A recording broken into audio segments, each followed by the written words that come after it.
부산 외곽의 고급 빌라 단지에 자리 잡은 이하나의 집은 언제나 따스한 햇살로 가득했다.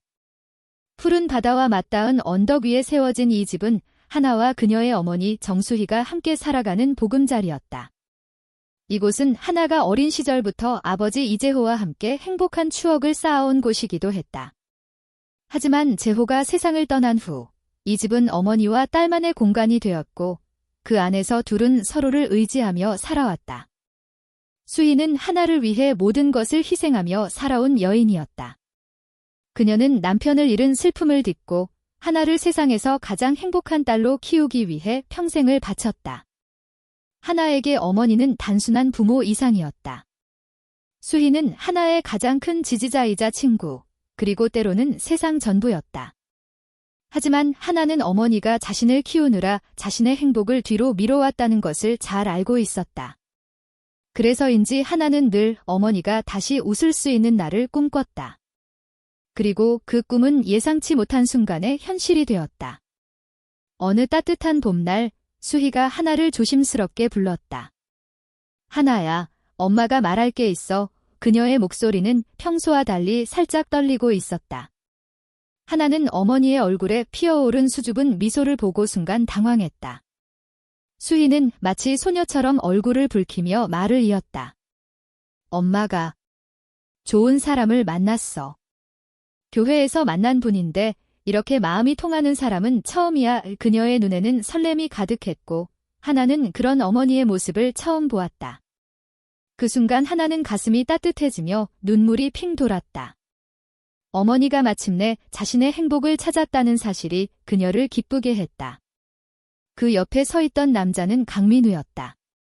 민우는 50대 초반의 신사로 깔끔한 정장 차림과 부드러운 미소로 사람을 끌어당기는 매력을 뿜어냈다.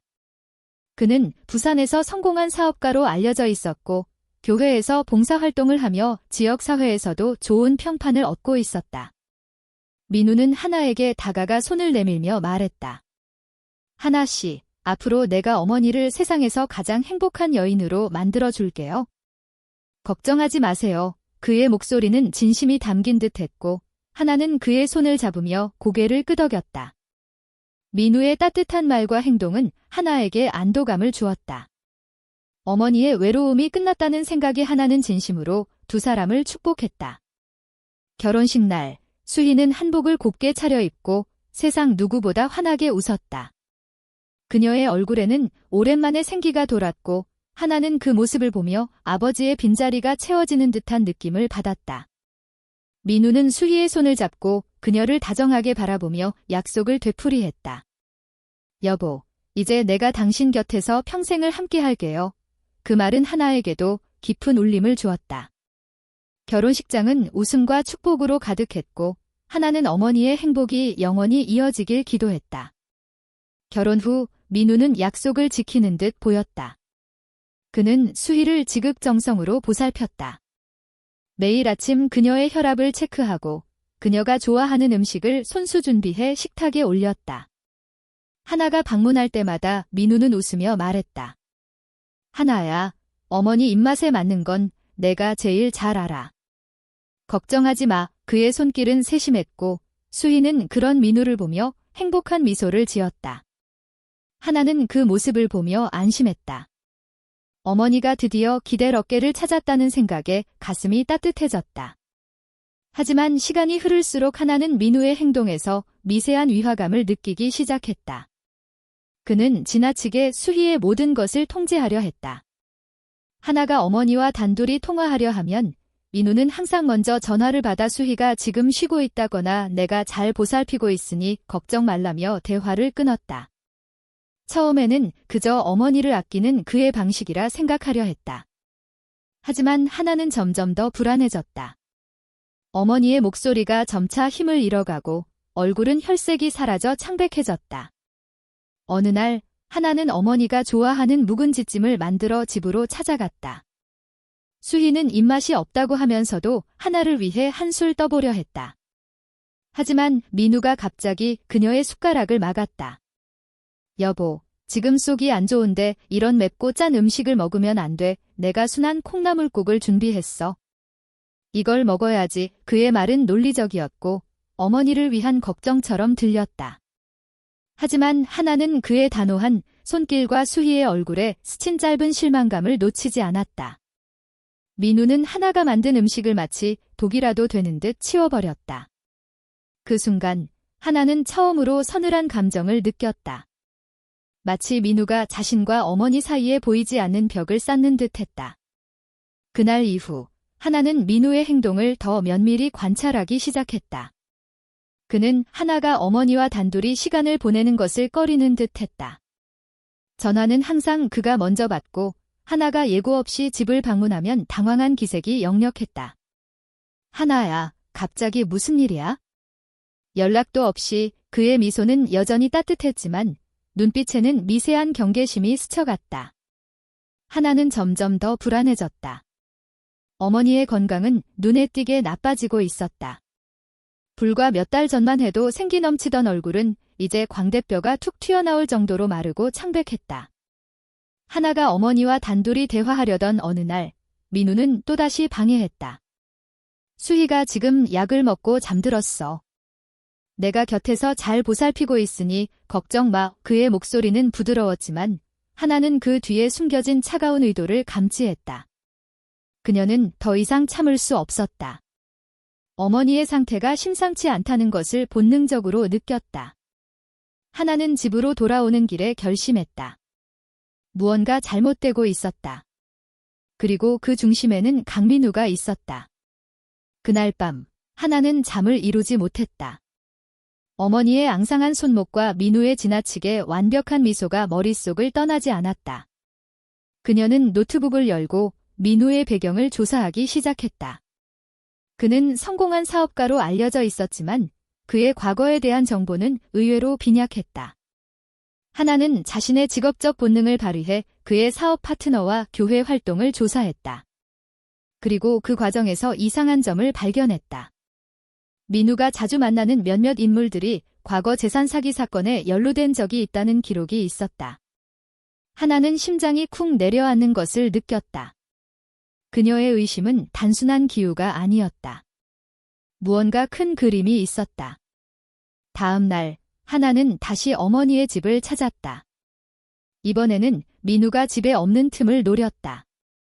하지만 문 앞에 도착했을 때 그녀는 충격에 빠졌다. 집의 도어락 비밀번호가 바뀌어 있었다. 하나가 태어난 날로 설정했던 가족만의 비밀번호가 더 이상 작동하지 않았다. 초인종을 눌러도 아무 응답이 없었다. 하나는 문 앞에서 망연자실 서 있었다. 자신의 집, 어머니가 있는 곳에서 그녀는 이제 이방인처럼 느껴졌다. 그 순간 하나는 결심했다. 어머니를 구하기 위해 무엇이든 해야 한다. 그리고 그 첫걸음은 강민우의 가면을 벗기는 것이었다. 이하나의 마음은 점점 더 무거워졌다. 어머니 정수희의 상태가 눈에 띄게 나빠지고 있었고 강민우의 지나치게 완벽한 행동 뒤에 숨겨진 무언가가 그녀를 불안하게 만들었다. 부산 외곽의 빌라 단지는 여전히 아름다웠지만 하나에게 그곳은 이제 따뜻한 보금자리가 아니라 불길한 그림자가 드리운 무대처럼 느껴졌다. 민우의 미소는 여전히 따뜻했지만 그 뒤에 숨겨진 차가운 눈빛은 하나가 놓칠 수 없는 경고 신호였다. 하나가 집으로 돌아온 그날 밤, 그녀는 잠을 이루지 못했다. 어머니의 창백한 얼굴과 민우가 하나가 만든 음식을 치우던 단호한 손길이 머릿속을 떠나지 않았다. 그녀는 노트북을 열고 민우에 대해 더 깊이 조사하기 시작했다. 그는 부산에서 성공한 사업가로 알려져 있었지만 그의 과거는 이상하리만치 흐릿했다. 하나는 자신의 직업적 본능을 발휘해 그의 사업 파트너와 교회 활동을 파헤쳤다. 몇 시간의 검색 끝에 그녀는 충격적인 사실을 발견했다. 민우가 자주 만나는 몇몇 인물들이 과거 재산 사기 사건에 연루된 적이 있었다.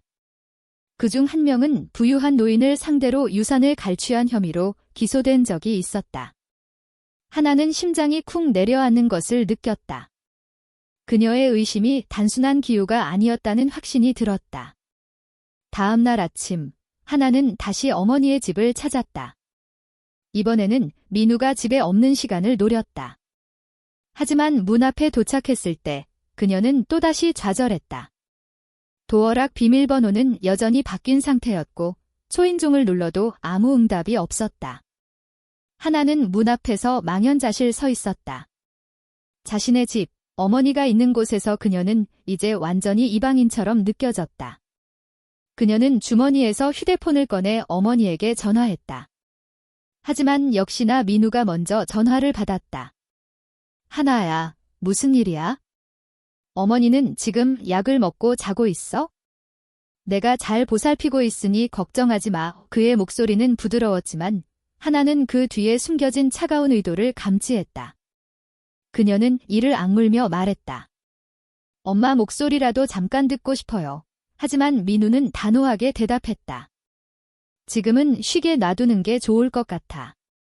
내가 나중에 전화하게 할게. 그리고 전화는 끊겼다. 하나의 불안은 점점 더 커졌다. 어머니의 상태가 심상치 않다는 것을 본능적으로 느꼈다. 그녀는 다시 집으로 돌아와 민우의 배경을 더 깊이 파헤쳤다. 그녀는 부산 지역의 사기 사건 기록을 뒤졌고 민우의 이름은 직접적으로 등장하지 않았지만 그의 사업체와 연관된 몇몇 인물들이 의심스러운 활동에 연루되어 있었다. 하나는 직감했다. 민우는 단순한 사업가가 아니었다. 그는 어머니의 재산을 노리고 접근한 것일지도 모른다. 하지만 증거가 없었다. 하나는 증거를 찾아야만 했다. 그녀는 어머니를 구하기 위해 무엇이든 해야 한다는 결심을 굳혔다. 며칠 뒤, 하나는 다시 어머니의 집을 찾았다. 이번에는 민우가 외출한 틈을 노렸다. 그녀는 빌라 단지의 주차장에서 몇 시간 동안 기다렸다. 마침내 민우가 차를 몰고 나가는 것을 확인하고 하나는 조심스럽게 집으로 다가갔다. 하지만 도어락은 여전히 열리지 않았다. 하나는 초조함에 이를 악물었다. 그녀는 이웃에게 도움을 청하려 했지만 민우가 이웃들과도 거리를 두고 지냈다는 것을 깨달았다.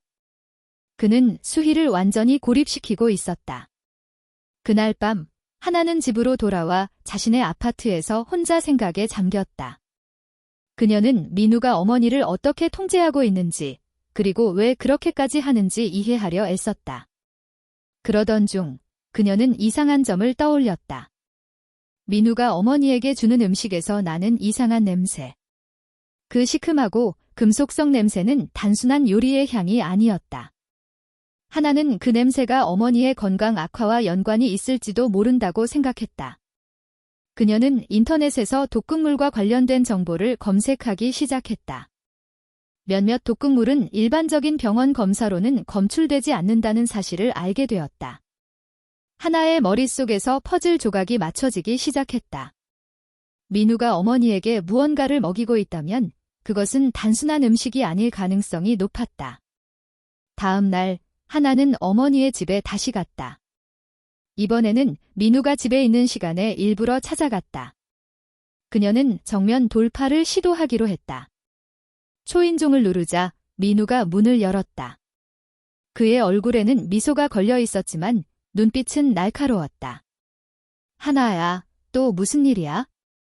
이렇게 자주 오면 어머니가 피곤해하셔. 그의 말투는 부드러웠지만 하나는 그 안에 숨겨진 경고를 느꼈다. 하나는 애써 미소를 지으며 말했다. 그냥 엄마가 보고 싶어서요. 잠깐만 얼굴 보고 갈게요. 민우는 잠시 망설이더니 마지못해 문을 열어주었다. 집 안으로 들어가자 하나는 숨을 헛 들이마셨다. 어머니의 모습은 한 달 전과 비교할 수 없을 정도로 초췌했다. 광대뼈가 툭 튀어나오고 눈 밑에는 짙은 다크서클이 자리 잡고 있었다. 수희는 힘없이 웃으며 하나를 맞았다. 하나야, 그냥 나이 들어서 입맛이 없어진 거야? 민우 씨가 매일 잘 챙겨주는데도 내가 잘 안 먹어서 그래. 그녀의 목소리는 희미했고 하나는 가슴이 찢어지는 듯 했다. 그때 민우가 부엌에서 쟁반을 들고 나왔다. 수희 씨, 기운 내시라고 녹두죽을 끓였어요. 이거 드시면 금방 나아지실 거예요. 그의 손에 들린 죽그릇에서 미세한 김과 함께 그 시큼한 냄새가 피어올랐다. 하나는 그 냄새를 맡는 순간 온몸에 소름이 돋았다. 하나가 웃으며 말했다. 와, 맛있어 보이네요. 저도 배고프던 참인데 한 그릇 더 주실 수 있나요? 민우의 얼굴에서 순간 웃음이 사라졌다. 아주 짧은 순간이었지만 그의 눈빛이 날카롭게 빛났다. 그는 곧 다시 미소를 지으며 말했다. 이건 수희 씨만을 위해 특별히 만든 거라 한 그릇밖에 없네. 하나야, 내가 다른 거 차려줄게. 그의 거절은 완벽했지만 하나는 직감했다. 그는 절대 자신이 그 음식을 먹게 하지 않을 것이다. 그날 밤 하나는 집으로 돌아와 머릿속이 터질 듯 했다. 그녀의 의심은 이제 확신으로 바뀌고 있었다. 민우가 어머니에게 주는 음식에 무언가 문제가 있었다. 하지만 증거가 없었다. 하나는 어머니를 구하기 위해 더 구체적인 행동을 취해야 한다는 것을 알았다. 그녀는 인터넷에서 초소형 카메라를 검색하기 시작했다. 그녀의 머릿속에서 한 가지 계획이 떠올랐다. 민우의 행동을 기록할 수 있는 비밀의 눈을 만드는 것, 그것이 어머니를 구할 유일한 방법이었다. 며칠 뒤, 하나는 카메라를 주문했다. 손톱만한 렌즈가 달린 초소형 카메라였다. 그녀는 그 카메라를 어머니의 집에 설치하기로 결심했다. 하지만 문제는 어떻게 집 안으로 들어가느냐였다. 민우는 철저하게 하나를 차단하고 있었다. 비밀번호는 바뀌었고 그는 항상 집에 있었다. 하나는 며칠 동안 어머니의 집 주변을 맴돌며 기회를 노렸다. 하지만 민우는 마치 그녀의 계획을 눈치챈 듯 집 밖으로 나오지 않았다. 그러던 어느 날 밤, 하나는 예상치 못한 사건에 직면했다. 그녀가 어머니의 집 근처를 서성이고 있을 때 어두운 골목에서 누군가가 그녀를 따라오는 것을 느꼈다. 발소리가 점점 가까워졌고 하나는 심장이 쿵쾅거렸다. 그녀는 빠르게 걸음을 옮겼지만 뒤에서 누군가가 그녀의 팔을 잡으려 했다. 하나는 본능적으로 몸을 돌려 소리쳤다. 누구세요? 어두운 그림자 속에서 남자의 실루엣이 보였다. 그는 낮은 목소리로 말했다. 너무 깊이 파헤치지 마, 아가씨. 너희 엄마도 너도 다칠 거야. 그의 목소리는 차갑고 위협적이었다. 하나는 공포에 질렸지만 이를 악물고 달아났다. 그녀는 집으로 돌아와 문을 잠갔다. 심장이 터질 듯 뛰었지만 그녀는 깨달았다. 민우는 단순한 사기꾼이 아니었다. 그는 훨씬 더 위험한 존재였다. 그 사건은 하나에게 더 큰 결심을 심어주었다. 그녀는 이제 물러설 곳이 없었다. 어머니를 구하기 위해, 그리고 민우의 진짜 얼굴을 드러내기 위해 그녀는 모든 위험을 감수할 각오가 되어 있었다. 하나는 카메라를 손에 쥐고 어머니의 집으로 다시 향했다. 이번에는 반드시 기회를 만들어야 했다. 그녀는 빌라 단지의 경비실 근처에서 기다리며 민우가 외출하는 순간을 노렸다. 그리고 마침내 그녀는 기회를 잡았다. 민우가 차를 몰고 나가는 것을 확인한 순간 하나는 집으로 달려갔다. 그녀의 손에는 초소형 카메라가 단단히 쥐어져 있었다. 이제 그녀의 싸움이 본격적으로 시작되었다. 이하나의 손에 쥐어진 초소형 카메라는 차갑고 단단한 결심의 무게를 담고 있었다. 부산 외곽의 빌라 단지, 어머니 정수희가 갇혀있는 그 집은 이제 하나에게 단순한 집이 아니라 전쟁터였다. 강민우의 완벽한 가면 뒤에 숨겨진 진실을 밝혀낼 기회는 단 한 번뿐이었다. 하나는 숨을 깊게 들이마시며 마음을 다잡았다. 이번엔 실패할 수 없었다. 어머니의 생명이 그녀의 손에 달려 있었다. 하나가 빌라 단지로 돌아온 것은 새벽녘이었다. 민우가 잠시라도 집을 비울 순간을 노리기 위해 그녀는 며칠 동안 아파트 주변을 맴돌았다. 하지만 민우는 마치 하나의 계획을 눈치챈 듯 집 밖으로 나오지 않았다. 그의 철저한 경계심은 하나를 더욱 초조하게 만들었다. 카메라를 설치하려면 집 안으로 들어가야 했지만 도어락 비밀번호는 바뀌었고 초인종은 언제나 묵묵부답이었다. 하나는 절망감과 싸우며 계속 기다렸다. 그녀는 어머니를 구하기 위해 어떤 위험이라도 감수할 각오가 되어 있었다. 그러던 어느 날 오후, 기회가 찾아왔다. 하나가 빌라 단지 주차장에서 기다리고 있을 때 민우가 차를 몰고 나가는 모습이 보였다. 그녀의 심장이 쿵쾅거리기 시작했다. 시간이 많지 않았다. 하나는 재빨리 집으로 달려갔다. 도어락 앞에서 그녀는 잠시 망설였다. 혹시 민우가 돌아올지도 모른다는 두려움이 그녀를 엄습했다. 하지만 더 이상 지체할 수 없었다. 하나는 주머니에서 작은 도구를 꺼냈다. 그녀는 과거 기자 생활에서 배운 몇 가지 기술을 활용해 도어락의 비밀번호를 우회하려 시도했다. 몇 번의 시도 끝에 문이 클릭 소리와 함께 열렸다. 하나는 안도와 긴장이 뒤섞인 숨을 내쉬며 집 안으로 들어갔다. 집 안은 고요했다. 하지만 그 고요함은 섬뜩할 정도로 무거웠다. 거실은 어머니와 아버지가 함께 꾸미던 따뜻한 공간이었지만 지금은 민우의 그림자가 드리운 낯선 장소처럼 느껴졌다. 하나는 카메라를 손에 쥐고 집 안을 둘러보았다. 어디에 설치해야 할까? 카메라는 민우의 동선을 완벽히 포착하면서도 그의 눈에 띄지 않아야 했다. 하나는 머릿속으로 수십 가지 시나리오를 떠올렸다. 천장의 화재 감지기는 너무 뻔한 위치였다. 민우처럼 치밀한 사람이라면 가장 먼저 의심할 가능성이 높았다. 액자 뒤, 시계 안, 책장 틈새. 하나는 빠르게 선택해야 했다. 시간이 촉박했다. 그러던 중 하나의 시선이 거실 한편에 놓인 낡은 원목 장식장에 머물렀다. 아버지 이재호가 살아계실 때 어머니와 함께 손수 만든 가구였다. 그 위에는 먼지가 뽀얗게 쌓인 뻐꾸기 시계가 놓여 있었다. 아버지가 세상을 떠난 후 그 시계는 단 한 번도 울지 않았다. 민우에게는 그저 쓸모없는 고물일 뿐이었다. 하지만 하나에게는 그 시계가 완벽한 은신처였다. 부엌과 거실을 동시에 볼 수 있는 위치, 그리고 누구도 신경 쓰지 않을 장소였다.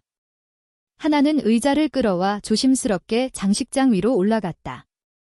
뻐꾸기 시계의 작은 문을 열자 먼지가 훅 끼쳤다. 그녀는 카메라를 톱니바퀴 사이에 조심스럽게 끼웠다. 렌즈가 뻐꾸기가 튀어나오는 구멍과 정확히 일치하도록 각도를 맞췄다. 휴대폰 앱을 켜자 거실과 부엌의 전경이 선명하게 화면에 잡혔다. 어머니가 늘 앉아있던 소파와 민우가 음식을 준비하던 식탁까지 모두 보였다. 완벽했다. 카메라 설치를 마친 순간 하나는 심장이 터질 듯한 긴장감을 느꼈다. 하지만 아직 할 일이 남아 있었다. 그녀는 집 안을 빠르게 둘러보며 민우의 흔적을 찾았다. 부엌 싱크대 구석에서 그녀는 작은 약탕기를 발견했다. 그 안에는 검은 액체가 약간 남아 있었다. 하나는 코를 대보았다. 그 시큼하고 금속성 냄새가 희미하게 피어올랐다. 그녀의 손이 떨리기 시작했다. 이건 단순한 약이 아니었다. 하나는 약탕기를 조심스럽게 사진으로 찍고 그 주변을 더 살펴보았다. 싱크대 아래 숨겨진 서랍에서 그녀는 작은 갈색 유리병을 발견했다. 상표도 이름도 없는 병이었다. 그 안에는 하얀 가루가 담겨 있었다. 하나는 그것이 무엇인지 알 수 없었지만 본능적으로 위험한 물질임을 직감했다. 그녀는 병을 사진으로 찍고 원래 자리에 돌려놓았다. 민우가 눈치채지 못하도록 모든 것을 제자리에 두는 것이 중요했다. 그 순간 하나는 문득 이상한 소리를 들었다. 현관문 근처에서 나는 희미한 발소리였다. 그녀는 숨을 멈췄다. 민우가 돌아왔을까? 하나는 재빨리 카메라 앱을 끄고 의자에서 내려왔다.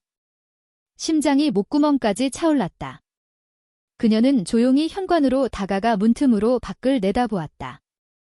다행히 아무도 없었다. 이웃의 발소리였을 가능성이 높았다. 하지만 하나는 더 이상 머물 수 없었다. 그녀는 빠르게 집을 빠져나와 문을 잠갔다. 손에 땀이 흥건했다. 집으로 돌아온 하나는 휴대폰을 켜고 카메라 앱을 확인했다. 화면 속 거실과 부엌은 선명하게 보였다. 그녀는 안도의 한숨을 내쉬었다. 이제 민우의 모든 행동이 그녀의 눈에 기록될 터였다. 하지만 동시에 두려움이 밀려왔다. 만약 민우가 카메라를 발견한다면? 그는 하나가 의심하고 있다는 것을 눈치챌지도 모른다. 그리고 그날 밤의 사건, 어두운 골목에서 들었던 위협적인 목소리가 그녀의 머릿속을 맴돌았다. 민우는 단순한 사기꾼이 아니었다. 그는 훨씬 더 위험한 존재였다. 다음 날, 하나는 다시 어머니의 집 근처로 갔다. 이번에는 민우의 동선을 관찰하기 위해서였다. 그녀는 빌라 단지의 경비실 근처에서 숨어서 기다렸다. 민우는 아침 일찍 차를 몰고 나갔다가 점심 무렵 돌아왔다. 하나는 그의 행동 패턴을 기록하며 카메라가 잘 작동하는지 확인했다. 화면 속에서 민우는 부엌에서 무언가를 준비하고 있었다. 그는 작은 냄비에 검은 액체를 붓고 가스레인지에 올렸다. 하나는 숨을 죽이며 화면을 지켜보았다. 그 액체에서 나는 냄새는 화면 너머로도 느껴질 듯했다. 민우는 익숙한 손놀림으로 작은 유리병을 꺼내 그 안에 하얀 가루를 냄비에 넣었다. 그는 천천히 액체를 휘저으며 미소를 지었다. 그 미소는 따뜻함이 아니라 차가운 계산이 담겨 있었다. 하나는 화면을 보며 온몸에 소름이 돋았다. 그녀의 의심은 이제 확신으로 바뀌었다. 민우는 어머니에게 독을 먹이고 있었다. 하나의 머릿속은 복잡했다. 그녀는 민우의 행동을 기록했지만 아직 법적 증거로 사용할 수 있을지는 확신할 수 없었다. 그녀는 더 많은 정보를 모아야 했다. 하나는 민우의 과거를 더 깊이 파헤치기로 했다. 그녀는 동료 기자들에게 도움을 청해 민우의 사업체와 관련된 자료를 수집했다. 그 과정에서 그녀는 충격적인 사실을 발견했다. 민우의 회사 이름이 등장하는 몇몇 계약서에는 그의 서명이 아닌 다른 사람의 이름이 적혀 있었다. 대리인이었다. 하나는 그 대리인이 과거 사기 사건에 연루된 인물과 동일하다는 것을 알아냈다. 민우는 자신의 이름을 드러내지 않고 어둠 속에서 움직이는 인물이었다. 하나가 더 깊이 파고들수록 위험은 커졌다. 어느 날 밤, 그녀는 집으로 돌아오는 길에 다시 누군가가 따라오는 것을 느꼈다. 이번에는 더 대담했다. 검은 차가 그녀의 뒤를 천천히 따라오고 있었다. 하나는 심장이 터질 듯 뛰었지만 침착함을 유지하려 애썼다. 그녀는 근처의 편의점으로 뛰어들어가 사람들 사이에 숨었다. 차는 천천히 지나갔다. 하나는 그 차가 민우와 연관이 있을 것이라 확신했다. 그는 하나가 자신을 의심하고 있다는 것을 알고 있었다.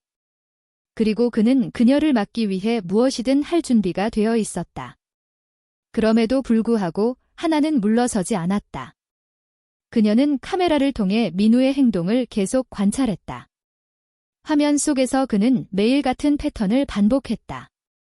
아침마다 어머니에게 약이라며 검은 액체를 먹이고 그녀와의 대화를 통제했다. 하나는 어머니의 상태가 점점 더 나빠지고 있음을 알았다. 수희의 얼굴은 이제 뼈만 남은 듯 보였다. 하나는 더 이상 기다릴 수 없었다. 그녀는 카메라에 기록된 영상을 저장하고 그것을 법적 증거로 사용할 방법을 찾기 시작했다. 하지만 그 전에 그녀는 어머니를 직접 만나야 했다. 민우가 없는 틈을 타서라도. 하나가 어머니의 집으로 다시 갔을 때 그녀는 또다시 좌절했다. 민우는 집에 있었다. 그는 하나를 보자 미소를 지으며 말했다. 하나야, 이렇게 자주 오면 어머니가 힘들어해. 내가 잘 보살피고 있으니 걱정하지 마. 그의 말은 따뜻했지만 하나는 그의 눈빛에서 차가운 경고를 읽었다. 하나는 이를 악물며 말했다. 엄마를 보고 싶어요. 잠깐만이라도 민우는 잠시 그녀를 노정으며 침묵했다. 그러더니 마지못해 고개를 끄덕였다. 하나는 어머니의 방으로 들어갔다. 수희는 침대에 누워 있었다. 그녀의 눈은 텅 빈 듯했고 목소리는 희미했다. 하나야, 내가 그냥 좀 피곤한 거야? 민우 씨가 잘 챙겨주는데 하나는 어머니의 손을 잡았다. 그 손은 차갑고 앙상했다. 하나는 눈물이 차오르는 것을 억지로 참았다. 그 순간 하나는 결심했다. 카메라에 기록된 영상만으로는 부족했다. 그녀는 민우의 음모를 완전히 드러낼 더 강력한 증거를 찾아야 했다. 집을 나서며 하나는 뻐꾸기 시계를 한 번 더 바라보았다.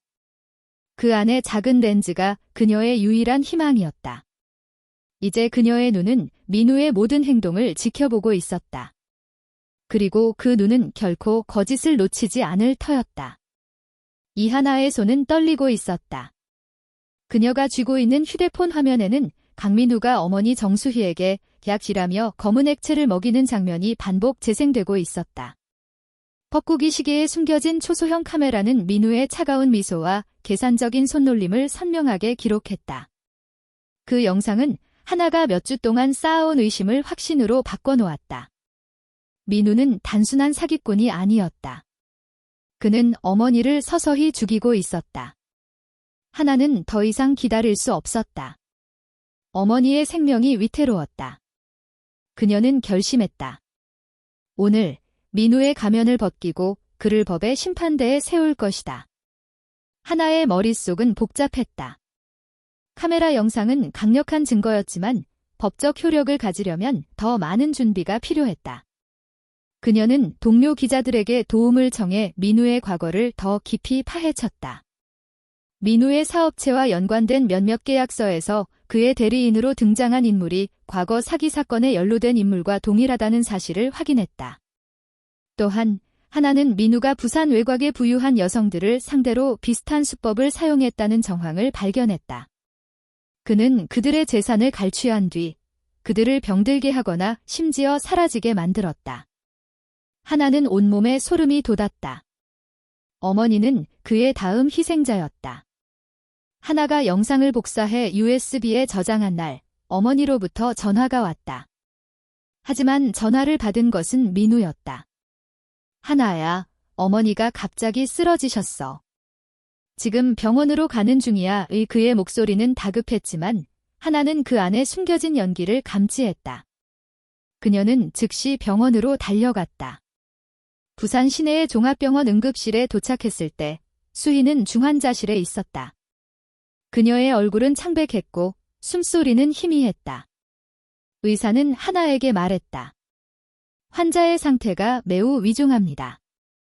원인을 알 수 없는 독성 물질이 체내에 축적된 것 같아요. 정밀 검사를 진행 중입니다. 하나는 심장이 멎는 듯 했다. 그녀의 의심이 현실이 되었다. 민우가 어머니를 도구로 서서히 죽이고 있었다. 하나가 중환자실 박복도에서 기다리고 있을 때 민우가 다가왔다. 그는 여전히 그 완벽한 미소를 띠고 있었다. 하나야, 너무 걱정하지 마. 내가 곁에서 잘 보살필게. 그의 손이 하나의 어깨에 닿았지만 하나는 본능적으로 몸을 뺐다. 그녀는 더 이상 그의 가식을 참을 수 없었다. 하나는 민우를 똑바로 쳐다보며 말했다. 강민우 씨, 당신이 어머니에게 뭘 한 건지 알아요. 그녀의 목소리는 떨렸지만 단호했다. 민우의 미소가 순간 굳어졌다. 무슨 소리야, 하나야? 내가 어머니를 얼마나 아끼는지 너도 알잖아. 그의 목소리는 부드러웠지만 눈빛은 날카로웠다. 하나가 가방에서 휴대폰을 꺼내 들었다. 그녀는 떨리는 손으로 카메라 앱을 열고 민우가 검은 액체에 하얀 가루를 섞는 영상을 재생했다. 화면 속 민우는 냄비를 휘저으며 차갑게 웃고 있었다.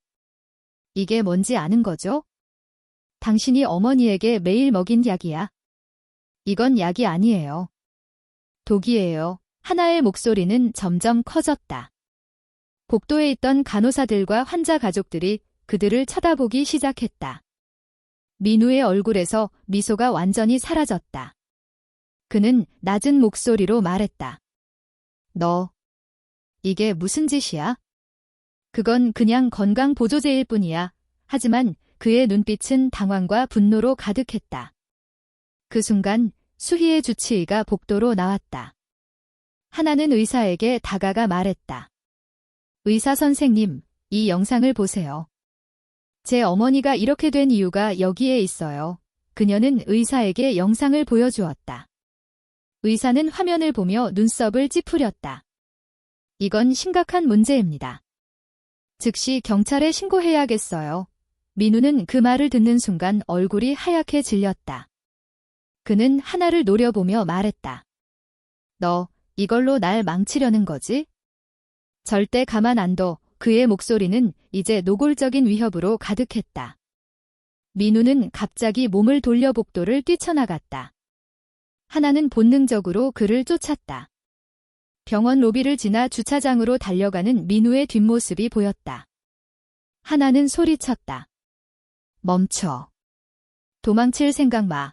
병원 경비원이 그 소리를 듣고 뛰어왔지만 민우는 이미 주차장 끝에 세워둔 차로 달려가고 있었다. 하나는 숨을 헐떡이며 그를 따라갔다. 그녀의 머릿속은 오직 한 가지 생각뿐이었다. 민우를 놓치면 안 된다. 그는 어머니를 해친 범인이었다. 주차장에서 민우는 차 문을 열려 했지만 손이 떨려 열쇠를 떨어뜨렸다. 하나가 그에게 달려들며 소리쳤다. 당신은 끝났어. 경찰이 올 거야. 민우는 이를 악물며 하나를 밀쳤다. 비켜, 이 멍청한 것. 그는 차에 올라탔지만 그 순간 병원 경비원과 근처에 있던 사람들이 그를 둘러쌌다. 민우는 차를 몰고 도망치려 했지만 주차장 출구에서 이미 경찰차가 도착해 있었다. 하나가 미리 동료 기자에게 연락해 경찰에 신고를 요청했던 것이다. 경찰은 민우를 차에서 끌어냈다. 그는 저항했지만 결국 수갑이 채워졌다.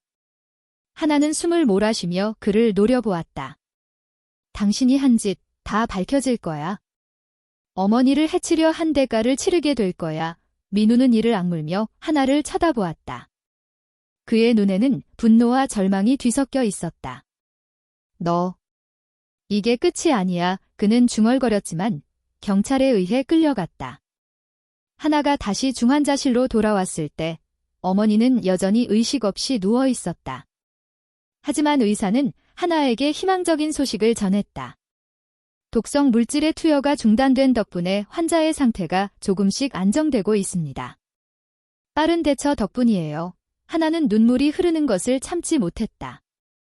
그녀는 어머니의 손을 잡고 속삭였다.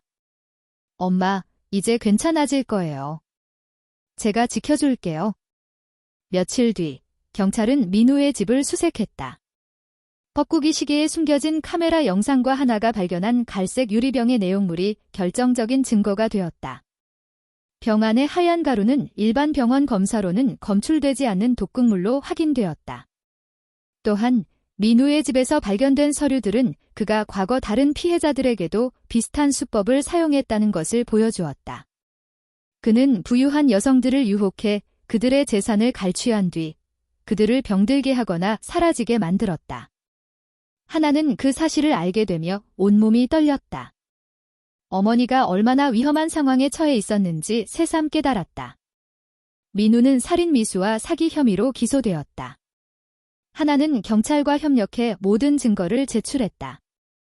그녀는 동료 기자들과 함께 민우의 범죄를 세상에 알리는 기사를 준비했다. 그 기사는 부산 지역 사회에 큰 충격을 주었다. 민우는 더 이상 완벽한 신사로 위장할 수 없었다.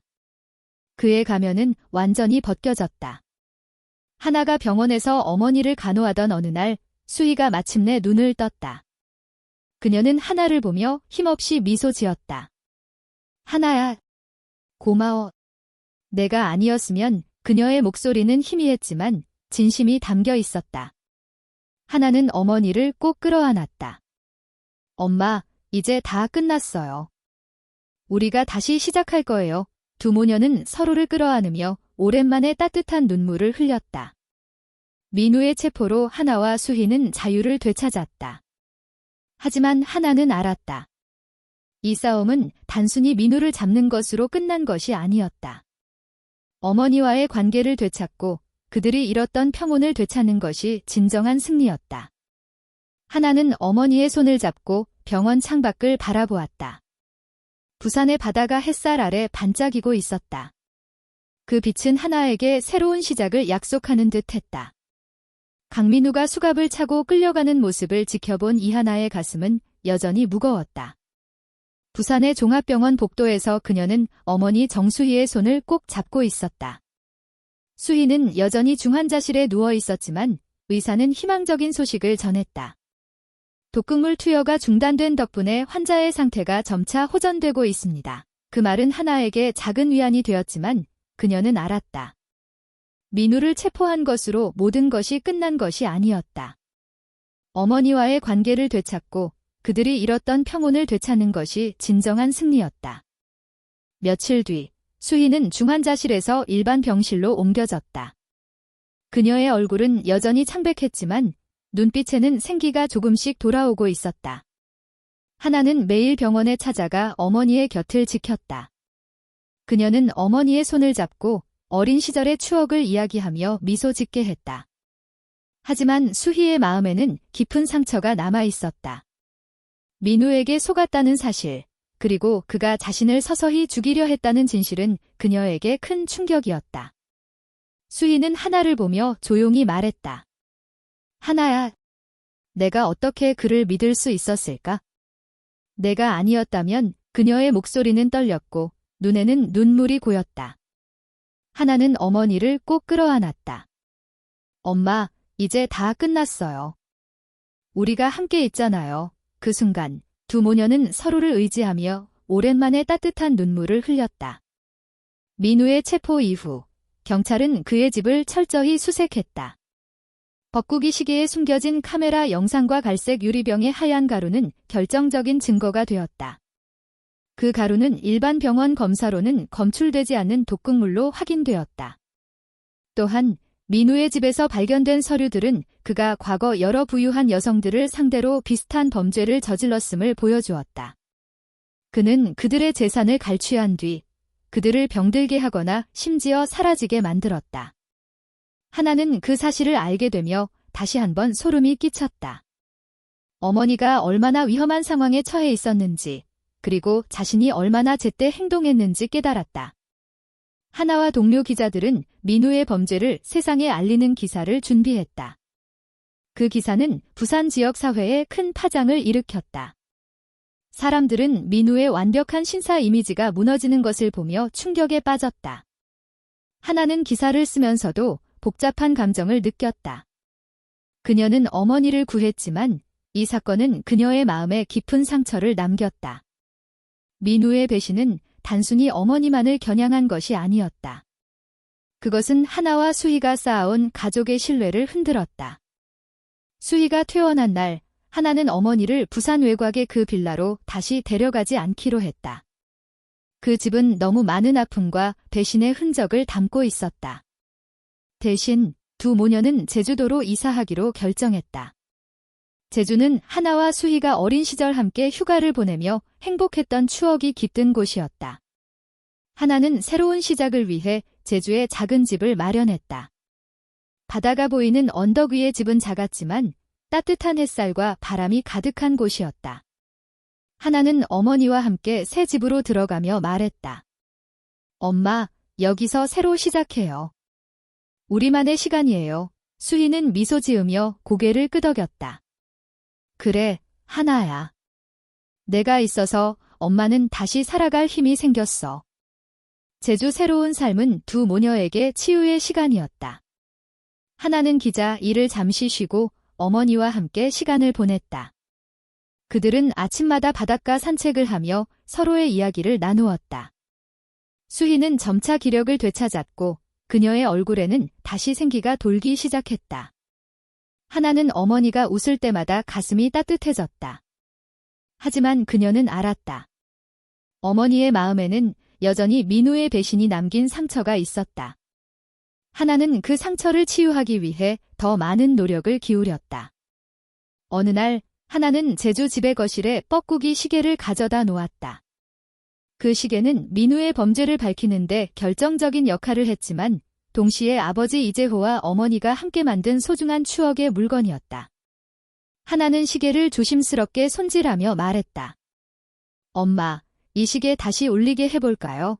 수희는 잠시 시계를 바라보며 눈물을 글썽였다. 그래, 하나야. 아빠가 우리를 지켜보고 있을 거야. 두 모녀는 함께 시계를 수리했다. 톱니바퀴를 조정하고 먼지를 닦아내며 그들은 민우의 그림자를 지워냈다. 마침내 시계의 뻐꾸기가 튀어나오며 맑은 소리를 냈다. 그 소리는 마치 새로운 시작을 알리는 종소리 같았다. 수희는 점차 과거의 상처를 극복해갔다. 그녀는 제주에서 작은 꽃집을 열었다. 꽃을 가꾸는 일은 그녀에게 새로운 기쁨을 주었다. 하나는 어머니가 꽃을 손질하며 미소 짓는 모습을 보며 안도했다. 그녀는 다시 기자로 복귀해 부산으로 돌아갔지만 주말마다 제주를 찾아 어머니와 시간을 보냈다. 두 모녀는 서로에게 힘이 되어 주었다. 민우의 배신은 그들을 잠시 흔들었지만 결국 그들의 사랑과 신뢰는 어떤 시련보다 강했다. 하나가 제주에서 어머니와 함께 보낸 마지막 날, 그들은 바닷가에 앉아 일몰을 바라보았다. 수희는 하나를 바라보며 말했다. 하나야, 내가 이렇게 강한 딸이어서 정말 고마워. 내가 아니었다면 엄마는 여기까지 오지 못했을 거야. 하나는 어머니의 손을 잡으며 미소 지었다. 엄마, 우리가 함께라면 뭐든 할 수 있어요. 그 순간 제주의 바다는 황금빛으로 빛났다. 그 빛은 두 모녀에게 새로운 희망과 평온을 약속했다. 민우의 재판은 몇 달 뒤 시작되었다. 하나는 법정에 출석해 증언했다. 그녀는 뻐꾸기 시계의 영상과 민우의 집에서 발견된 증거를 제출하며 그의 범죄를 낱낱이 밝혔다. 민우는 살인 미수와 사기 혐의로 유죄 판결을 받았다. 그는 자신의 범죄를 부인했지만 증거는 압도적이었다. 법정에서 민우는 하나를 노려보며 중얼거렸다. 너 때문에 다 망했어. 하지만 하나는 더 이상 두렵지 않았다. 그녀는 어머니를 지켰고 정의를 세웠다. 재판이 끝난 후 하나는 제주로 돌아갔다. 그녀는 어머니와 함께 꽃집에서 하루를 보냈다. 그들은 웃으며 꽃을 정리하고 손님들에게 미소를 지었다. 그날 밤 하나는 뻐꾸기 시계를 바라보았다. 시계는 여전히 맑은 소리를 내며 시간을 알렸다. 그 소리는 하나에게 아버지의 따뜻한 손길과 어머니의 사랑을 떠올리게 했다. 그녀는 미소 지으며 생각했다. 이 모든 시련을 이겨낸 것은 사랑이었다. 그리고 그 사랑은 앞으로도 그들을 지켜줄 것이다. 하나와 수희는 제주에서 새로운 삶을 꾸려갔다. 그들은 민우의 그림자를 완전히 지웠다.